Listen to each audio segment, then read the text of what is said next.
Yeah. Once again, very good afternoon. So today I'm going to start the topic of rights and duties of buyer. So here there are certain terms and conditions in the contract without which is no contract can be executed. These terms and conditions may include time, place of delivery of goods, etc. So ನೋಡಿ contract ಅಂತ ಹೇಳಿದ್ಮೇಲೆ ಆ contract ಅಲ್ಲಿ ಕೆಲವೊಂದು terms and conditions ಇರುತ್ತೆ ಕರೆಕ್ಟಾ. So terms and conditions correct ಆಗಿದ್ರೆ ಮಾತ್ರ ಕಾಂಟ್ರಾಕ್ಟ್ ವ್ಯಾಲಿಡ್ ಆಗುತ್ತೆ. ಇನ್ case if the terms and conditions ಏನಾದ್ರೂ ಫುಲ್ಫಿಲ್ ಆಗಿಲ್ಲ ಅಂದ್ರೆ ಕಾಂಟ್ರಾಕ್ಟ್ ಏನಾಗುತ್ತೆ ಅಲ್ಲಿ ಬ್ರೇಕ್ ಆಗುತ್ತೆ, ನಿಮಗೆ ಗೊತ್ತಿರ್ಬೋದು. So here the terms and conditions has to be fulfilled by the both the parties. So here the terms and conditions may include time of the delivery, place of the delivery, quantity of the delivery, the quantity of the products, quality of the products, or size of the products.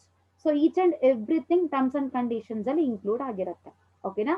So these terms and conditions are the rights and duties of the parties.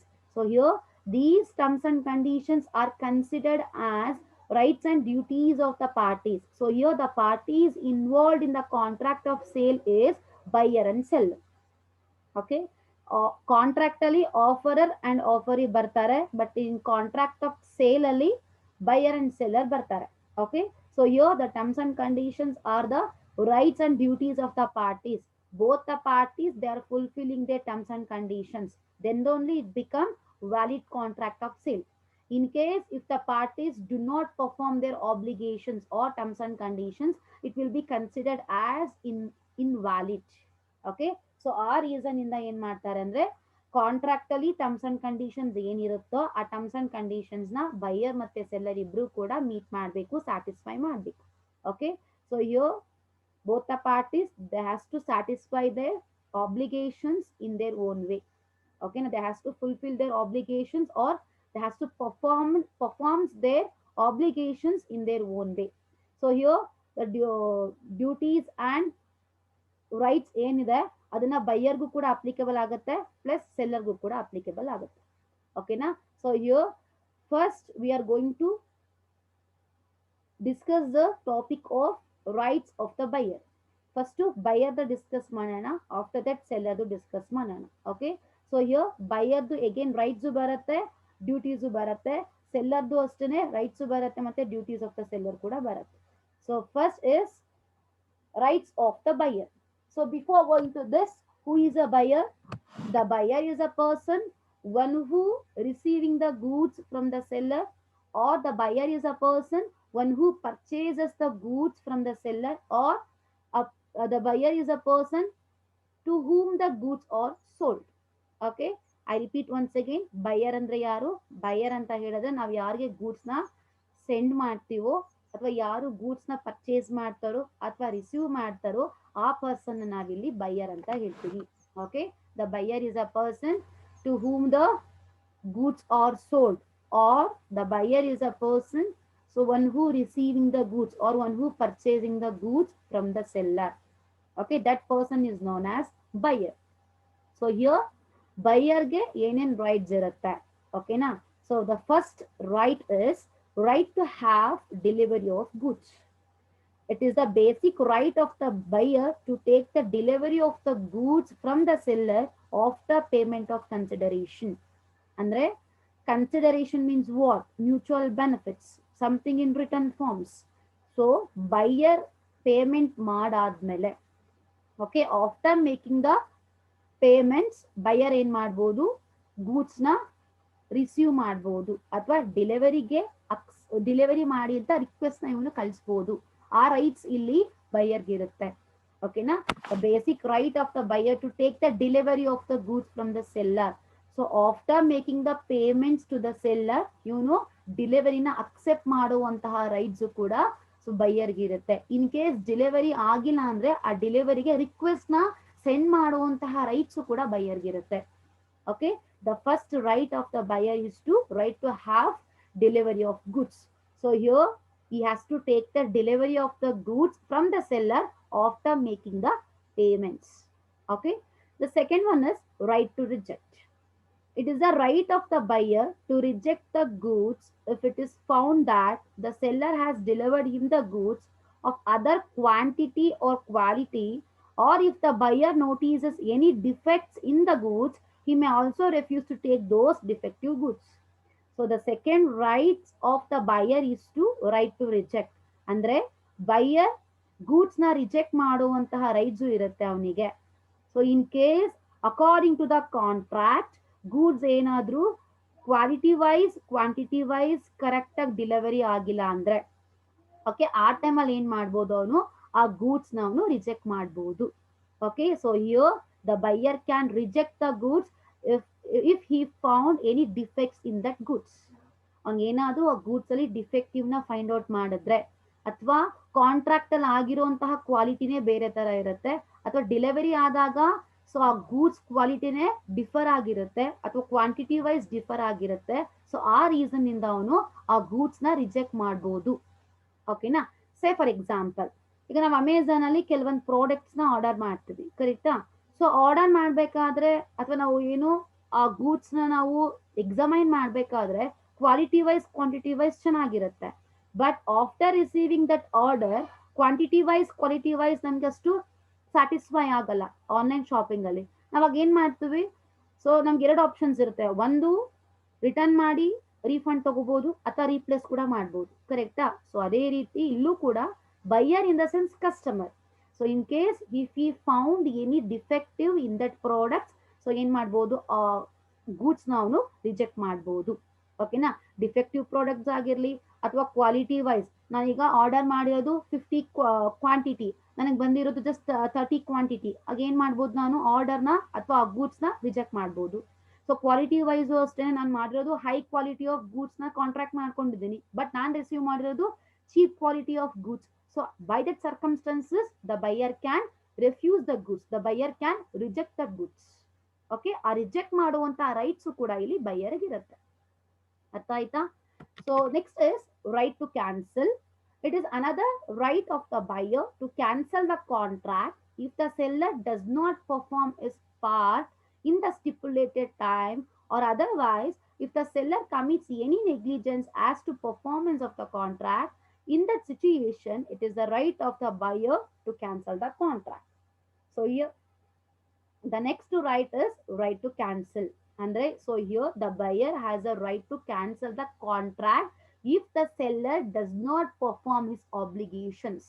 Okay, if the seller does not fulfill his obligation by the circumstances, so he can refuse that order or he can cancel that contract. Okay na, seller ಏನಾದ್ರೂ neglect ಮಾಡಿ ಅಥವಾ within that stipulated time ಅಲ್ಲಿ goods ಏನಾದ್ರೂ deliver ಮಾಡಿಲ್ಲ ಅವನು, ಅಥವಾ ಅವನ obligations ನ ಅವನು ಸ್ಯಾಟಿಸ್ಫೈ ಮಾಡಿಲ್ಲ ಅಂದಾಗ, ಸೊ ಬೈಯರ್ ಏನ್ ಮಾಡ್ಬೋದು ಆ ಕಾಂಟ್ರಾಕ್ಟ್ ನ ಕ್ಯಾನ್ಸಲ್ ಮಾಡ್ಬೋದು. ಸೊ ಅಂತಹ ರೈಟ್ಸ್ ಇಲ್ಲಿ ಬೈಯರ್ಸ್ ಇರುತ್ತೆ. ಓಕೆನಾ? So the third right of the buyer is to right to cancel. So here the right to cancel in the sense if the seller does not perform his obligation, or if the seller fails to fulfill his obligations. So if the seller does not deliver the goods on time, so by that time on in ಮಾಡ್ಬೋದು buyer, he can refuse the order or he can reject the contract or he can cancel the contract. Okay, so on time ಏನಾದ್ರೂ on goods delivery ಆಗಿಲ್ಲ ಅಂದ್ರೆ, ಅಥವಾ seller ಏನಾದ್ರೂ obligations ನ meet ಮಾಡಿಲ್ಲ ಅನ್ನೋ time ಅಲ್ಲಿ ಅವನು ಕಾಂಟ್ರಾಕ್ಟ್ ನ ಅಥವಾ ಅಗ್ರಿಮೆಂಟ್ ನ ಅವನು ಕ್ಯಾನ್ಸಲ್ ಮಾಡ್ಬೋದು. ಸೊ ಆ ರೈಟ್ಸ್ ಇಲ್ಲಿ ಬೈಯರ್ಸ್ ಇರುತ್ತೆ. ಓಕೆನಾ? So the next one is right to claim damages. If there is any defect in the goods which may cause loss to the buyer, if due to negligence of the seller, the buyer sustains a loss, in such circumstances or eventuality, it's the right of the buyer to compensate it, or the buyer may claim damages. So here, the right to claim damage, it is another right of the buyer in case if the buyer suffers loss. So ಏನ್ ಮಾಡ್ಬೋದು damages ನ claim ಮಾಡ್ಬೋದು. ಸೇ for example, seller ಯಾವುದೋ ಒಂದು product ನ delivery ಮಾಡಿರ್ತಾನೆ, ಆ product ಇಂದ ಬೈಯರ್ಗೆ ಏನಾದ್ರೂ ಡ್ಯಾಮೇಜ್ ಆದ್ರೆ, ಮೆಂಟಲಿ ಅಥವಾ ಫಿಸಿಕಲಿ ಡ್ಯಾಮೇಜ್ ಆದ್ರೆ, ಅಥವಾ ಏನಾದ್ರೂ ಹಾರ್ಮ್ ಆದ್ರೆ ಏನ್ ಮಾಡ್ಬೋದು buyer, he can claim damages against that seller. Okay, so in case if it is defective products ಏನಾದ್ರೂ ಡೆಲಿವರ್ ಆದ್ರೆ, ಓಕೆನಾ, ಆ ಡಿಫೆಕ್ಟಿವ್ ಪ್ರಾಡಕ್ಟ್ಸ್ ಇಂದ ಬೈಯರ್ಗೆ ಏನಾದರೂ ಹಾರ್ಮ್ ಆದರೆ ಅಥವಾ ಬೈಯರ್ಗೆ ಏನಾದರೂ ಡ್ಯಾಮೇಜ್ ಆದರೆ ಬೈಯರ್ ಏನು ಮಾಡ್ಬೋದು, ಸೊ ಎಗೇನ್ಸ್ಟ್ ದಟ್ ಸೆಲ್ಲರ್ ಡ್ಯಾಮೇಜಸ್ನ ಕ್ಲೈಮ್ ಮಾಡ್ಬೋದು. ಆ ರೈಟ್ಸ್ ಕೂಡ ಇಲ್ಲಿ ಬೈಯರ್ಗೆ ಇರುತ್ತೆ. ಓಕೆನಾ. So in case if there is any defects in the goods, say for example ನನಗೆ ಯಾವುದೋ ಒಂದು ಕಾಂಟ್ರಾಕ್ಟ್ ಮಾಡ್ಕೊಂಡಿದ್ದೀನಿ, ಫೇರ್ನೆಸ್ ಕ್ರೀಮ್ನ ನಾನು ಏನು ಪರ್ಚೇಸ್ ಮಾಡಬೇಕಂತ ಕಾಂಟ್ರಾಕ್ಟ್ ಮಾಡ್ಕೊಂಡಿದ್ದೀನಿ. So after receiving the fairness creams ನಾನು ಯೂಸ್ ಮಾಡಿದೆ ಈಗ. ಓಕೆನಾ. ಯೂಸ್ ಮಾಡೋದ್ರಿಂದ ನನಗೆ ಏನಾದರೂ ಫಿಸಿಕಲಿ ಹಾರ್ಮ್ ಆದರೆ, ಆ ಡಿಫೆಕ್ಟಿವ್ ಪ್ರಾಡಕ್ಟ್ ಇಂದ ನನಗೇನಾದರೂ ಲಾಸ್ ಆದರೆ ನಾನು ಏನು ಮಾಡ್ತೀನಿ ಈಗ, ಸೊ ಎಗೇನ್ಸ್ಟ್ ದಟ್ ಸೆಲ್ಲರ್ ಡ್ಯಾಮೇಜಸ್ನ ಕ್ಲೈಮ್ ಮಾಡ್ತೀನಿ. ಆ ರೈಟ್ಸ್ ಇಲ್ಲಿ ಕಸ್ಟಮರ್ಸ್ ಅಥವಾ ಬೈಯರ್ಸ್ಗೆ ಇರುತ್ತೆ. ಓಕೆನಾ. So the next one is right to examine. So it is a right of the buyer to examine the goods before its purchase and duly satisfy himself as to be quality of goods. At the time of the purchase, ಬೈಯರ್ಗೆ ಏನು rights ಇರುತ್ತೆ, ಅವನೇನು ಮಾಡ್ಬೋದು, ಆ goods quantity ಹೇಗಿದೆ, quality ಹೇಗಿದೆ check ಮಾಡ್ಬೋದು ಅಲ್ವಾ. Example, ಈಗ ನಾವು ನಮ್ಮ ಡೈಲಿ ಲೈಫಲ್ಲೇ ಯಾವುದಾದ್ರೂ ಒಂದು ಪ್ರಾಡಕ್ಟ್ನ ನಾವು ಪರ್ಚೇಸ್ ಮಾಡಬೇಕು ಅಂತ ಹೇಳಿದಾಗ ಅಟ್ಲೀಸ್ಟ್ ಒಂದು 3 to 4 ಟೈಮ್ಸ್ ಚೆಕ್ ಮಾಡ್ತೀವಿ. ಕ್ವಾಲಿಟಿ ವೈಸ್, ಕ್ವಾಂಟಿಟಿ ವೈಸ್, ಅಥವಾ ಶೇಪ್ ಕರೆಕ್ಟ್ ಆಗಿದೆಯಾ, ಸೈಜ್ ಕರೆಕ್ಟ್ ಆಗಿದೆಯಾ, ಈಚ್ ಆ್ಯಂಡ್ ಎವ್ರಿಥಿಂಗ್ ನಾವು ಚೆಕ್ ಮಾಡಿ ನಾವು ಫಸ್ಟ್ ಬೈ ಮಾಡೋದು. ಕರೆಕ್ಟಾ. ಚೆಕ್ ಮಾಡಿದಂಗೆ ಯಾರು ಕೂಡ ಬೈ ಮಾಡಲ್ಲ. ಇಲ್ಲಿ ಚೆಕ್ ಮಾಡುವಂತಹ ರೈಟ್ಸ್ ಯಾರಿಗಿರುತ್ತೆ, ಬೈಯರ್ಸ್ಗಿರುತ್ತೆ. ಓಕೆನಾ. So here right to examine in the sense, here it is a right of the buyer to examine in the sense checking or analysing or evaluating. ಓಕೆನಾ. ಗೂಡ್ಸ್ ಹೇಗಿದೆ ಬಿಫೋರ್ ಪರ್ಚೇಸಿಂಗ್ ದ ಪ್ರಾಡಕ್ಟ್ಸ್ ಅವನು ಏನು ಮಾಡ್ತಾನೆ, ಅದನ್ನ examine ಮಾಡ್ತಾನೆ, analyse ಮಾಡ್ತಾನೆ. So each and everything, ಕ್ವಾಲಿಟಿಯಿಂದ, ಕ್ವಾಂಟಿಟಿಯಿಂದ, colour, size, shape, grading, everything ಅವನು ಏನು ಮಾಡ್ತಾನೆ, ಫಸ್ಟ್ ಎಕ್ಸಾಮೈನ್ ಮಾಡ್ತಾನೆ. In case if he satisfy then he is going to buy that goods. ಕರೆಕ್ಟಾ. ನಮಗೆ ಸ್ಯಾಟಿಸ್ಫೈ ಆದಾಗ ಮಾತ್ರ ನಾವು ಗೂಡ್ಸ್ನ ಬೈ ಮಾಡ್ತೀವಿ, ಆರ್ ಎಲ್ಸ್ ಏನು ಮಾಡ್ತೀವಿ, ಅದನ್ನ ರಿಜೆಕ್ಟ್ ಮಾಡ್ತೀವಿ. ಸೊ ಇಲ್ಲಿ ಬೈಯರ್ಸು ಆ ಗೂಡ್ಸ್ನ ಎಕ್ಸಾಮೈನ್ ಮಾಡೋದಕ್ಕೆ ಅಥವಾ ಅದನ್ನ ಇವಾಲ್ಯುಯೇಟ್ ಮಾಡುವಂತಹ ರೈಟ್ಸ್ ಇಲ್ಲಿ ಬೈಯರ್ಸ್ಗೆ ಇರುತ್ತೆ. Okay. So next is right to take insurance. It is a duty of the seller to give notice to the buyer to be ensured the goods if the seller delivers in a good way, whether sea or by any other methods means due to which apprehension that the goods may be destroyed, then it is a right of the buyer to ensure the goods before its delivery. ನೋಡಿ. So seller ಏನು ಮಾಡಬೇಕು, at the time of the delivery ಅವನು ಇನ್ಶೂರೆನ್ಸ್ನು ಕೂಡ ಇದು ಮಾಡಿರ್ಬೇಕು, ಅಂದ್ರೆ ಗೂಡ್ಸ್ಗೆ insurance ಕೂಡ ಮಾಡಿಸಿರ್ಬೇಕು. ಕರೆಕ್ಟಾ.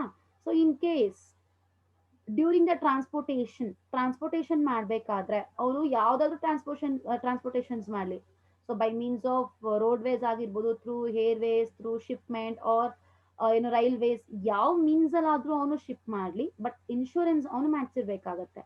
ಇನ್ case if the goods are destroyed by an accident, so buyer ಏನ್ ಮಾಡ್ಬೋದು, ಆ ಗೂಡ್ಸ್ಗೆ ಇನ್ಶೂರೆನ್ಸ್ನ ಕ್ಲೈಮ್ ಮಾಡ್ಬೋದು.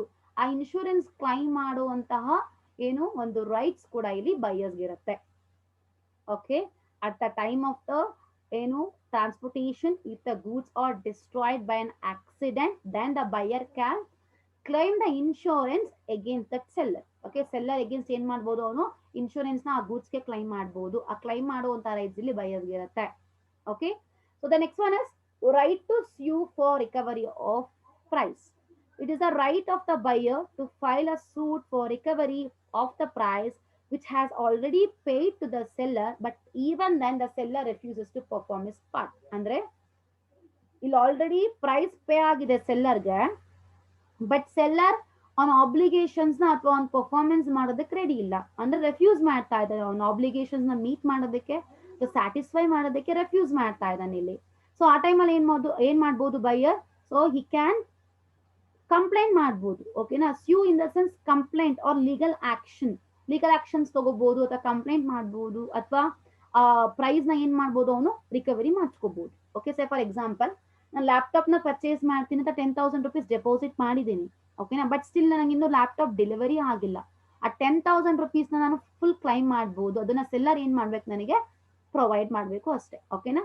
ಆ ಓಲ್ ಪ್ರೈಸ್ ಏನಿದೆ ಆ ಪ್ರೈಸ್ ನ ಕ್ಲೈಮ್ ಮಾಡೋಷ್ಟು ರೈಟ್ಸ್ ಕೂಡ ಇಲ್ಲಿ ಬೈಯರ್ಸ್ಗೆ ಇರುತ್ತೆ. Okay. The next one is right to claim interest. It is the right of the buyer to claim an interest in the situation if the delay is caused by the seller in the delivery of the goods. So ಅಂದ್ರೆ is a next right of the buyer, right to claim interest. So in case ಏನಾದ್ರು seller on time goods ನ delivery ಮಾಡಿಲ್ಲ ಅಂದ್ರೆ, ಓಕೆನಾ, so ಏನ್ ಆ goods delivery delay ಆಗಿರುತ್ತಲ್ವಾ, ಎಷ್ಟು ದಿನ ಡಿಲೇ ಆಗಿರುತ್ತೋ, ಎಷ್ಟು ಡೇಸ್ ಡಿಲೇ ಆಗಿರುತ್ತೋ ಅಷ್ಟು ಡೇಸ್ಗೆ ಇವನು ಇಂಟ್ರೆಸ್ಟ್ ನ ಕೂಡ ಕ್ಲೈಮ್ ಮಾಡಬಹುದು. Okay, say for example, so April 10th is a due date, ಓಕೆನಾ. ಸೊ ಏಪ್ರಿಲ್ 10th ಅವ್ನು ಏನ್ ಮಾಡ್ಬೋದಾಗಿತ್ತು, April 10 is a due date, April 10 ಅವ್ನು ಡಿಲಿವರಿ ಮಾಡಬೇಕು, ಬಟ್ ಅವ್ನು ಏನ್ ಮಾಡ್ತಾನೆ, ಇಲ್ಲಿ ಡಿಲಿವರಿ ಮಾಡಲ್ಲ.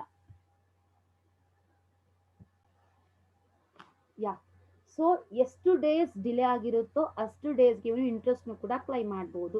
ಸೇ for example, April 1st already ಏನು ಕ್ಯಾಶ್ ನ ಪೇ ಮಾಡಿದ್ದಾನೆ buyer, April 10 is a due date, April 15 ಆದ್ರೂ ಕೂಡ ಇನ್ನು ಗೂಡ್ಸ್ ಡೆಲಿವರಿ ಆಗಿಲ್ಲ, ಪೆಂಡಿಂಗ್ ಅಲ್ಲಿ ಇದೆ, ಆ ಟೈಮಲ್ಲಿ ಏನ್ ಮಾಡ್ಬೋದು, ಸೊ ಡ್ಯೂ ಡೇಟ್ ಇಂದ ಮತ್ತೆ ಎಷ್ಟು ದಿನ ಡೆಲಿವರಿ ಲೇಟ್ ಆಗಿರುತ್ತೋ, ಓಕೆ, ಈಗ example due date is April 10 but goods delivery ಆಗಿರೋದು ಏಪ್ರಿಲ್ 20th, ಈಗ 10 ಡೇಸ್ ಡಿಫ್ರೆನ್ಸ್ ಇದೆ, ಆ 10 ಡೇಸ್ಗೆ ಅವ್ನು ಏನ್ ಮಾಡ್ಬೋದು, ಇಂಟ್ರೆಸ್ಟ್ ನ ಕ್ಲೈಮ್ ಮಾಡ್ಬೋದು. ಸೊ ಆ ರೈಟ್ಸ್ ಕೂಡ ಇಲ್ಲಿ ಬೈಯರ್ಸ್ ಇರುತ್ತೆ. Okay, so these are all the rights of the buyer. So here the rights of the buyer, it includes, the first one is right to have delivery of the goods, the second one is he can reject the goods if the goods are defective goods, the next one is, so the buyer can cancel the contract if the seller does not perform his obligations. So the next one is right to claim damages if it is any defects in the goods, then he can claim the damages against that seller. So next one is right to examine. So at the time of purchasing, the buyer has a right to examine the goods. So next one is right to take insurance. Andre, so here at the time of transportation, in case goods ಏನಾದ್ರು destroy ಆದ್ರೆ, so insurance claim ಮಾಡೋ rights ಇರುತ್ತೆ. So next, so goods delivery ಆದ್ರೆ amount ಏನಾದ್ರು advance ಅಲ್ಲಿ pay ಮಾಡಿದ್ರೆ amount ನ recovery ಮಾಡ್ಕೊಳ್ಳೋ ಅಂತಹ ರೈಟ್ಸ್ ಇರುತ್ತೆ. ಪ್ಲಸ್ ಡೆಲಿವರಿ ಡೇಟ್ ಆದ್ರೆ ಲೇಟ್ ಆದ್ರೆ ಆ ಡೆಲಿವರಿ ಎಷ್ಟು ದಿನ ಲೇಟ್ ಆಗಿರುತ್ತೆ, ಸೊ ಅಷ್ಟನ್ನು ಕೂಡ ಇಂಟ್ರೆಸ್ಟ್ ಕ್ಲೈಮ್ ಮಾಡುವಂತಹ ಸೊ ಏನು ರೈಟ್ಸ್ ಕೂಡ ಬೈಯರ್ಸ್ ಇರುತ್ತೆ. Okay, so the next is duties of buyer. So ಇಲ್ಲಿಗೆ ರೈಟ್ಸ್ ಕಂಪ್ಲೀಟ್ ಆಯ್ತು. The next one is duties of the buyer. The first duty is duty to accept the goods. ಅಂದ್ರೆ goods ನ accept ಮಾಡೋದು ಕೂಡ ನಮ್ಮ buyers ಡ್ಯೂಟಿನೇ, ಓಕೆನಾ. So it is a duty of the buyer to accept the goods and pay for them. ಅಂದ್ರೆ seller goods ನ delivery ಮಾಡ್ಬೇಕಾದ್ರೆ ಅದನ್ನ ಅಕ್ಸೆಪ್ಟ್ ಮಾಡುವಂತಹ ಡ್ಯೂಟಿ ಬೈಯರ್ದಾಗಿರುತ್ತೆ. Plus on the basis of the quality quantity, ಆ ಗೂಡ್ಸ್ ಎಷ್ಟು ವರ್ತ್ ಇರುತ್ತೋ ಅಷ್ಟು ಪ್ರೈಸ್ ನ ಪೇ ಮಾಡೋದು ಕೂಡ ಬೈಯರ್ ಡ್ಯೂಟಿ ಆಗಿರುತ್ತೆ, ಓಕೆನಾ. The second one is this duty of the buyer to apply for delivery. ಅಂದ್ರೆ ಕಾಂಟ್ರಾಕ್ಟ್ ಆಗಿದೆ, ಡೆಲಿವರಿ ಕೂಡ ನಾವೇನ್ ಮಾಡ್ಬೋದು, ಡೆಲಿವರಿಗೆ ರಿಕ್ವೆಸ್ಟ್ ಕೂಡ ಮಾಡ್ಬೋದು, ಡೆಲಿವರಿ ಮಾಡಿ ಅಂತ ನಾವು ಆರ್ಡರ್ ಆದ್ರೂ ಸೆಂಡ್ ಮಾಡ್ಬೋದು, ಆ ಡ್ಯೂಟಿ ಕೂಡ ಇಲ್ಲಿ ಬೈಯರ್ದಾಗಿರುತ್ತೆ. Next one is it's the duty of the buyer to demand the delivery of the goods within a reasonable time. ಅಂದ್ರೆ within the reasonable time, stipulated time ಅಲ್ಲಿ ನಮಗೆ ಡೆಲಿವರಿ ಬೇಕು ಅಂತ ಡಿಮ್ಯಾಂಡ್ ಕೂಡ ನಾವು ಮಾಡ್ಬೋದು, ಓಕೆನಾ. The next one is if the contract specifically provides for delivery of the goods by the seller by instalments. ಅಂದ್ರೆ ಕಾಂಟ್ರಾಕ್ಟ್ ಅಲ್ಲಿ ಏನಾದ್ರು ಅವರು ಇನ್ಸ್ಟಾಲ್ಮೆಂಟ್ ಅಲ್ಲಿ ನಾನು ಪ್ರೊವೈಡ್ ಮಾಡ್ತೀನಿ, ಇನ್ಸ್ಟಾಲ್ಮೆಂಟ್ ಅಲ್ಲಿ ನಾನು ನಿಮ್ಗೆ ಸೇಲ್ ಮಾಡ್ತೀನಿ ಅಂತ ಸೆಲ್ಲರ್ ಕಾಂಟ್ರಾಕ್ಟ್ ಮಾಡ್ಕೊಂಡಾಗ ಆ ಇನ್ಸ್ಟಾಲ್ಮೆಂಟ್ ಅಲ್ಲಿ ಗೂಡ್ಸ್ ಏನಾದ್ರು ಡೆಲಿವರಿ ಆದ್ರೆ ಅದನ್ನ ಅಕ್ಸೆಪ್ಟ್ ಕೂಡ ಇವನು ಮಾಡ್ಬೇಕಾಗತ್ತೆ, ಆ ಡ್ಯೂಟಿ ಕೂಡ ಇಲ್ಲಿ ಬೈಯರ್ದಾಗಿರುತ್ತೆ, ಓಕೆನಾ. So next one is if the buyer refuses to accept the goods, it is his duty to inform the seller about it. ಅಂದ್ರೆ ಇನ್ ಕೇಸ್ ಬೈಯರ್ ಏನಾದ್ರೂ ಆ ಗೂಡ್ಸ್ ನ ರಿಜೆಕ್ಟ್ ಮಾಡಿದ್ರೆ ಅಥವಾ ಅಕ್ಸೆಪ್ಟ್ ಮಾಡಲ್ಲ ಅಥವಾ ರೆಫ್ಯೂಸ್ ಮಾಡೋದಕ್ಕೆ ರೆಡಿ ಇದ್ರೆ ಅದನ್ನ ಇವನು ಸೆಲ್ಲರ್ಗೆ ಇನ್ಫಾರ್ಮ್ ಮಾಡ್ಬೇಕಾಗತ್ತೆ, ಇನ್ಫಾರ್ಮ್ ಮಾಡೋದು ಕೂಡ ಅವ್ನ ಡ್ಯೂಟಿ ಆಗಿರುತ್ತೆ, ಓಕೆನಾ. So next is if the seller delivers the goods as per the contract, it becomes the duty of the buyer to take a delivery of the same within the reasonable time. He remains liable to seller for any loss arising on account of his refusal to take delivery. ಅಂದ್ರೆ ಈಗ seller ಏನ್ ಮಾಡ್ತಾನೆ, according to the contract goods ನ delivery ಮಾಡ್ತಾನೆ, on time delivery ಮಾಡ್ತಾನೆ, ಓಕೆನಾ. So ಇಲ್ಲಿ ಆ ಟೈಮಲ್ಲಿ ಏನಾದ್ರೂ ಬೈಯರ್ ರೆಫ್ಯೂಸ್ ಮಾಡಿದ್ರೆ, ಓಕೆ, ಅವನೇನ್ ಮಾಡ್ಬೇಕು, ಸೆಲ್ಲರ್ಗೆ ಎಷ್ಟು ಲಾಸ್ ಆಗಿರುತ್ತೋ ಅಷ್ಟನ್ನು ಕೂಡ ಇವನು ಪೇ ಮಾಡ್ಬೇಕಾಗತ್ತೆ, ಓಕೆನಾ. So the next one is If the ownership rights have already been passed on to the buyer by the seller, the buyer has the duty to pay the price as per the terms of the contract. ನೋಡಿ ಇಲ್ಲಿ already delivery ಆಗಿದೆ goods. So goods in the sense ಇಲ್ಲಿ property ಅಂತ ಕೂಡ ನಾವು consider ಮಾಡ್ಬೋದು ಅಥವಾ ownership ಅಂತ ಕನ್ಸಿಡರ್ ಮಾಡ್ಬೋದು. So ownership or the property so already transfer to the buyer. So here buyer ಏನ್ ಮಾಡಬೇಕು, ಎಷ್ಟು ಗೂಡ್ಸ್ ಆನ್ ರಿಸೀವ್ ಮಾಡಿದಾನೋ ಸೊ ಅಷ್ಟು ಗೂಡ್ಸ್ಗೆ ಎಷ್ಟು ವರ್ತ್ ಇರುತ್ತೋ ಆ ಪ್ರೈಸ್ನು ಕೂಡ ಪೇ ಮಾಡಬೇಕಾಗತ್ತೆ according to the terms of the contract. Contract ಅಲ್ಲಿ ಎಷ್ಟು ಅವರು ಕಾಂಟ್ರಾಕ್ಟ್ ಮಾಡ್ಕೊಂಡಿರ್ತಾರೋ, ಸೇ ಫಾರ್ ಎಕ್ಸಾಂಪಲ್ 10,000 rupees ಅಂತ ಕಾಂಟ್ರಾಕ್ಟ್ ಆಗಿದ್ರೆ after receiving the goods the buyer has to pay 10,000 rupees only. ಓಕೆನಾ? So the next one is if the buyer wrongfully refuses to accept and pay for the goods, he will have to compensate the seller for damages for non acceptance. ಅಂದ್ರೆ so ನಾನು goods ಕೂಡ ನನಗೆ ಬೇಡ, ನಾನು ಗೂಡ್ಸ್ಗೆ pay ಕೂಡ ಮಾಡಲ್ಲ ಅಂತ ಇವನೇನಾದ್ರು ರೆಫ್ಯೂಸ್ ಮಾಡಿದ್ರೆ ಬೈಯರ್, ಸೊ ಸೆಲ್ಲರ್ ಏನ್ ಮಾಡ್ಬೋದು, ಸೊ ಬೈಯರ್ ಎಗೇನ್ಸ್ಟ್ ಕ್ಲೈಮ್ ಮಾಡ್ಬೋದು. ಬೈಯರ್ ಆಗ ಕಾಂಪನ್ಸೇಷನ್ ನ ಪ್ರೊವೈಡ್ ಮಾಡ್ಬೇಕಾಗತ್ತೆ ಸೆಲ್ಲರ್ಗೆ. Okay, in case if the buyer refuses to accept the goods, if the buyer refuses to pay the prices to the seller, then the buyer has to pay compensations to the seller. Artha aita? So these are all the duties of the buyer. So here the duties includes, so here the first one is duty to accept the goods. Andre goods na accept ಮಾಡೋದು ಕೂಡ buyer's duty ಆಗಿರುತ್ತೆ. ಮತ್ತೆ ಆ ಡೆಲಿವರಿಗೆ apply ಕೂಡ ಮಾಡ್ಬೋದು. The next one is demand ಮಾಡ್ಬೋದು delivery ಮಾಡಿ ಅಂತ. So the next one is, so ಏನು ಇನ್ ಕೇಸ್ ಕಾಂಟ್ರಾಕ್ಟ್ ಅಲ್ಲಿ ಇನ್ಸ್ಟಾಲ್ಮೆಂಟ್ ವೈಸ್ ನಾವು ಸೇಲ್ ಮಾಡ್ತೀವಿ ಅಂತ ಕಾಂಟ್ರಾಕ್ಟ್ ಆಗಿದ್ರೆ ಆ ಟೈಮಲ್ಲೂ ಕೂಡ ಅವ್ನು ಕರೆಕ್ಟ್ ಆಗಿ ಗೂಡ್ಸ್ ನ ಅಕ್ಸೆಪ್ಟ್ ಮಾಡಬೇಕು, ರಿಜೆಕ್ಟ್ ಮಾಡೋ ಹಾಗಿಲ್ಲ. So if the buyer refuses to accept the goods, then ಅವ್ನು ಏನ್ ಮಾಡ್ಬೇಕು, ಸೆಲ್ಲರ್ಗೆ ಇನ್ಫಾರ್ಮ್ ಮಾಡ್ಬೇಕಾಗತ್ತೆ. So next one is in case if the seller delivers the goods on time. So on time delivery ಮಾಡಿರ್ತಾನೆ, but ಇಲ್ಲಿ ಏನಾದ್ರು ಬೈಯರ್ ರೆಫ್ಯೂಸ್ ಮಾಡಿದ್ರೆ the buyer has to pay damages. ಎಷ್ಟು ಡ್ಯಾಮೇಜ್ ಆಗಿರುತ್ತೋ ಅಥವಾ ಎಷ್ಟು ಲಾಸ್ ಆಗಿರುತ್ತೋ ಅಷ್ಟು ಸೆಲ್ಲರ್ಗೆ ಪ್ರೊವೈಡ್ ಮಾಡಬೇಕು ಅವನು. So next one is, so if the ownership rights have already been pass to the buyer by the seller, so buyer ಏನ್ ಮಾಡಬೇಕು, on the basis of contract ಅಲ್ಲಿ ಎಷ್ಟು ಪ್ರೈಸ್ ಆಗಿರುತ್ತೋ ಅಷ್ಟು ಪ್ರೈಸ್ನು ಕೂಡ ಅವನು ಸೊ ಸೆಲ್ಲರ್ಗೆ ಪ್ರೊವೈಡ್ ಮಾಡಬೇಕಾಗತ್ತೆ. The last one is, so in case buyer ಏನಾದ್ರು ಗೂಡ್ಸ್ ನ ರಿಜೆಕ್ಟ್ ಮಾಡೋದು ಅಥವಾ ಪ್ರೈಸ್ ನ ಪೇ ಮಾಡಲ್ಲ ಅಂತ ರಿಫ್ಯೂಸ್ ಮಾಡಿದ್ರೆ, ಸೊ ಇಲ್ಲಿ ಸೆಲ್ಲರ್ ಏನ್ ಮಾಡ್ಬೋದು, ಕಾಂಪನ್ಸೇಷನ್ ನ ಕ್ಲೈಮ್ ಮಾಡ್ಬೋದು. ಆ ಟೈಮಲ್ಲಿ ಬೈಯರ್ ಕಾಂಪನ್ಸೇಷನ್ ನ ಸೆಲ್ಲರ್ಗೆ ಪೇ ಮಾಡಬೇಕಾಗುತ್ತೆ. Okay, so these are all the rights and duties of the buyer.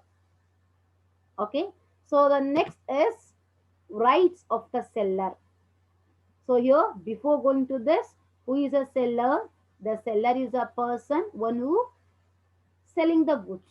Okay, one who selling the goods to the buyer. ಅಂದ್ರೆ ಗೂಡ್ಸ್ ನ ಯಾರು ಸೇಲ್ ಮಾಡ್ತಾನೋ ಸೊ ಆ ಪರ್ಸನ್ ನಾವಿಲ್ಲಿ ಸೆಲ್ಲರ್ ಅಂತ ಹೇಳ್ತೀವಿ. ಸೊ ಸೇಮ್ ಬೈಯರ್ ಮತ್ತೆ ಬೈಯರ್ಗೆ ಹೇಗೆ ರೈಟ್ಸ್ ಅಂಡ್ ಡ್ಯೂಟೀಸ್ ಇರ್ತೋ, ಸೊ ಲೈಕ್ ದಟ್ ಸೆಲ್ಲರ್ಗೂ ಕೂಡ ಕೆಲವೊಂದು ರೈಟ್ಸ್ ಇದೆ, ಕೆಲವೊಂದು ಡ್ಯೂಟೀಸ್ ಕೂಡ ಇದೆ. ಓಕೆ, ಈ ಕ್ವೆಶನ್ ನ ಮೇ ಬಿ 14 ಮಾರ್ಕ್ಸ್ ಕೇಳ್ಬೋದು. ಓಕೆ, ಸೊ ನಾವು first let us discuss the rights of the seller. ಸೆಲ್ಲರ್ಗೆ ಏನೇನ್ ರೈಟ್ಸ್ ಇದೆ?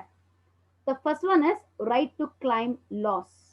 If the buyer unlawfully refuses to accept the delivery of the goods, then the seller has a right to claim from the buyer the loss caused to him due to non-acceptance of the goods. Andre, so here the first right of the seller is to right to claim the loss. So here if the buyer refuses to accept the delivery of the goods, so by that circumstances the seller can claim the damages or the seller can claim the losses against the buyer. Okay, buyer ಏನಾದ್ರೂ delivery ಮಾಡ್ಬೇಕಾದ್ರೆ goods ನ reject ಮಾಡಿದ್ರೆ ಅಥವಾ goods ನ accept ಮಾಡಿಲ್ಲ ಅನ್ನೋ ಟೈಮಲ್ಲಿ, so ಆ ಟೈಮಲ್ಲಿ ಏನಾಗಿರುತ್ತೆ, ಸೆಲ್ಲರ್ಗೆ ಲಾಸ್ ಆಗಿರುತ್ತೆ. ಬಿಕಾಸ್ ಟ್ರಾನ್ಸ್ಪೋರ್ಟೇಷನ್ ಚಾರ್ಜಸ್ ಎಲ್ಲ ಆಗಿರುತ್ತೆ ಅಲ್ವಾ, ಸೊ ಲಾಸ್ ಆಗಿರುತ್ತೆ. ಆ ಲಾಸ್ ನ ಏನ್ ಮಾಡ್ಬೋದು, ಇವನು ಸೆಲ್ಲರ್ ಕ್ಲೈಮ್ ಮಾಡ್ಬೋದು. ಕ್ಲೈಮ್ ಮಾಡುವಂತ ರೈಟ್ಸ್ ಕೂಡ ಇಲ್ಲಿ ಸೆಲ್ಲರ್ಗೆ ಇರುತ್ತೆ. Okay, the second one is right to receive the price of the goods. It is a right of the seller to receive the price of the goods from the buyer as per the terms of the contract. On the basis of the terms of the contract, seller ಯಾವ rights ಇರುತ್ತೆ, so goods ನ delivery ಮಾಡಾದ್ಮೇಲೆ so price ನ receive ಮಾಡೋ rights ಕೂಡ ಇರುತ್ತೆ. Okay, so it's a right of the seller to receive the price of the goods from the buyer. After delivering the goods to the buyer ಅವ್ನಿಗೆ ಏನ್ rights ಇರುತ್ತೆ ಅಂದ್ರೆ ಆ ಗೂಡ್ಸ್ ಎಷ್ಟು ವರ್ತ್ ಇರುತ್ತೋ ಅಷ್ಟು ಅಮೌಂಟ್ ನ ರಿಸೀವ್ ಮಾಡುವಂತಹ ರೈಟ್ ಕೂಡ ಇಲ್ಲಿ ಸೆಲ್ಲರ್ಗೆ ಇರುತ್ತೆ. ಓಕೆನಾ? So the third one is right to take legal action. It is the right of the seller to take a legal action against the buyer if the price is not paid to him. ಅಂದ್ರೆ goods already delivery ಆಗಿದೆ, but ಇನ್ನು cash pending ಅಲ್ಲಿ ಇದೆ, ಅಂದ್ರೆ ಇನ್ನು price pay ಮಾಡಿಲ್ಲ. ಯಾರು? Buyer ಇನ್ನು ಪ್ರೈಸ್ ನ ಪೇ ಮಾಡಿಲ್ಲ. ಆ ಟೈಮ್ ಅಲ್ಲಿ ಇವನು ಲೀಗಲ್ ಆಕ್ಷನ್ಸ್ ತಗೋಬಹುದು. ಓಕೆ, ಆಕ್ಷನ್ಸ್ ತಗೊಳ್ಳುವಂತಹ ರೈಟ್ಸ್ ಇಲ್ಲಿ ಸೆಲ್ಲರ್ಸ್ ಇರುತ್ತೆ. ಅರ್ಥ ಆಗ್ತಿದ್ಯಾ? The third right of the seller is to the seller can take the legal actions against the buyer if the buyer do not pay the prices. If the buyer ಏನಾದ್ರೂ ಅವನ obligations ನ meet ಮಾಡಿದ time ಅಲ್ಲಿ ಅವನು legal actions ತಗೋಬಹುದು. ಓಕೆನಾ? It's a right of the seller to take the legal actions against the buyer if the buyer is not pay the prices. The next last one is right to take interest. Seller is entitled to interest at a reasonable rate on the total unpaid price of the goods sold from the time it was due and until it is actually paid to him. So ನೋಡಿ, the next right is to taking the interest. ಓಕೆನಾ? Interest ತಗೊಳ್ಳುವಂತ rights ಕೂಡ ಇಲ್ಲಿ ಸೆಲ್ಲರ್ಗೆ ಇರುತ್ತೆ. So ಅಂದ್ರೆ ಇಲ್ಲಿ example, already goods ಏನು delivery ಆಗಿದೆ, ಪ್ರೈಸ್ 50% ಮಾತ್ರ ಪೇ ಆಗಿದೆ. ಓಕೆನಾ? ಈಗ 10,000 rupees ಪೇ ಮಾಡಬೇಕಿತ್ತು, ಬಟ್ ಆನ್ ಪೇ ಮಾಡಿರೋದು ಜಸ್ಟ್ 5,000 rupees. ಇನ್ನು 5,000 rupees ಬ್ಯಾಲೆನ್ಸ್ ಇರುತ್ತಲ್ವಾ, ಆ ಬ್ಯಾಲೆನ್ಸ್ ಅಮೌಂಟ್ ಅವ್ನು ಯಾವಾಗ ಪೇ ಮಾಡ್ತಾನೋ ಆ ಒಂದು ಗ್ಯಾಪ್ ಇರುತ್ತಲ್ವಾ, ಡೇಸ್, ಎಷ್ಟು ಡೇಸ್ ಗ್ಯಾಪ್ ಆಗುತ್ತೋ ಅಷ್ಟು ಡೇಸ್ಗೂ ಕೂಡ ಇವ್ರು ಇಂಟ್ರೆಸ್ಟ್ ನು ಕೂಡ ಕ್ಲೈಮ್ ಮಾಡಬಹುದು. ಆ ರೈಟ್ಸ್ ಕೂಡ ಇಲ್ಲಿ ಸೆಲ್ಲರ್ಸ್ಗೆ ಇರುತ್ತೆ. Okay, so these are all the rights of the sellers. The first one is right to